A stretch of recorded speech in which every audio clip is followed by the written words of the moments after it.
Welcome, everybody. This is Coach Stacy. I'm here with Coach Allie with Gymnastics Mindset Academy, and we are talking about performing under pressure.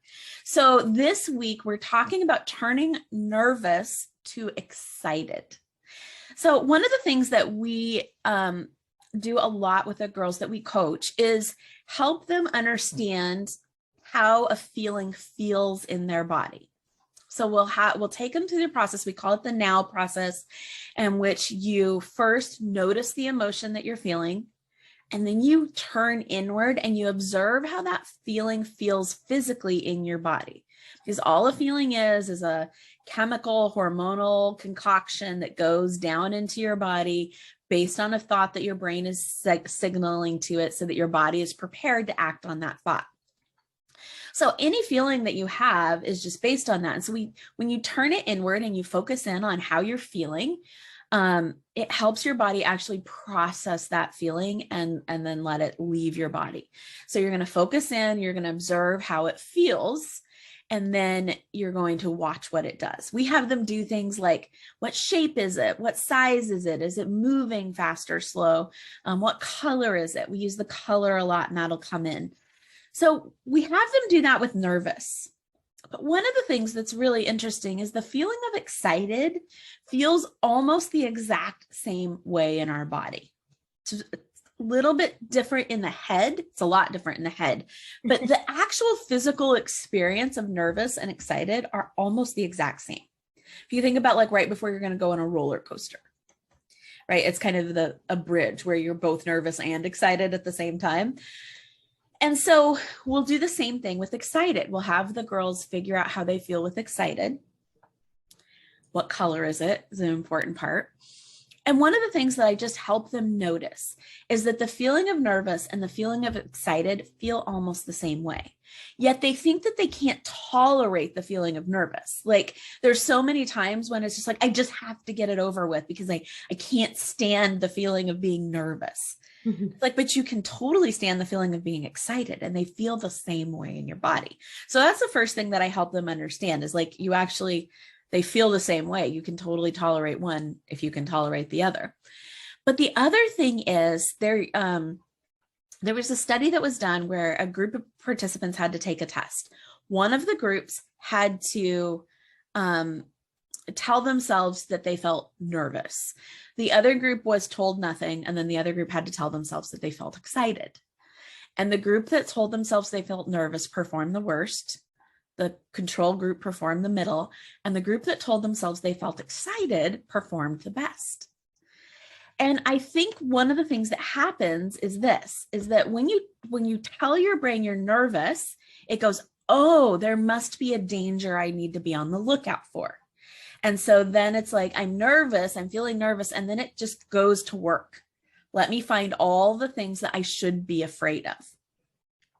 But when you tell your brain that you feel excited, your brain's like, oh, that's what all of those butterflies are for.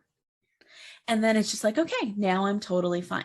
Because again, remember, your brain's job is to keep you safe.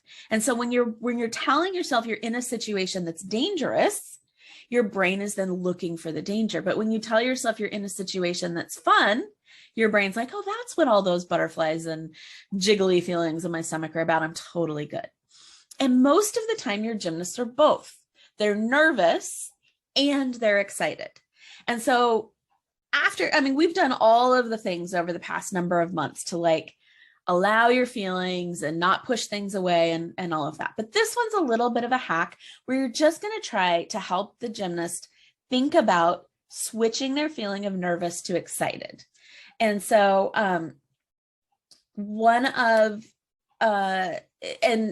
just tell it by just telling themselves like, no, I'm excited. And then Allie, you want to tell them the exercise you take them through with that? Yeah. Sometimes I just kind of take it to another level because they can tell themselves they're excited all they want, but sometimes there's just a lot going on in the brain where like they just start getting constant feedback. And so I like to take them through some breathing, which I know a lot of gyms do, but we really kind of focus in on like what Stacy said, the feeling you get and the color. The color assignment can be super helpful, especially to visual learners. Okay. Every once in a while, you'll get an athlete that's like, a color, are you a crazy person? But most of the time, I'll be like, what color is it? And they'll like instantly be able to tell me what color it is. Like if they're truly like in that emotion. So I will just say some common ones that I get is for excited, I get yellow a lot. And for nervous, I get red a lot. So I'm just going to use those as my examples for today. So assign yellow to excited and red to nervous. Okay. And the first thing is I have them do breathing without worrying about the colors, and it's called square breathing. And that's where you just inhale for 4 counts, hold for 4 counts, release for 4 counts. Okay. And you can have them put their hands on their stomach if you'd like. There is a study about belly breathing, which Stacy can always tell you a little bit more about in a minute, but belly breathing can be really helpful in this as well. But get them to relax and start the breathing cycle.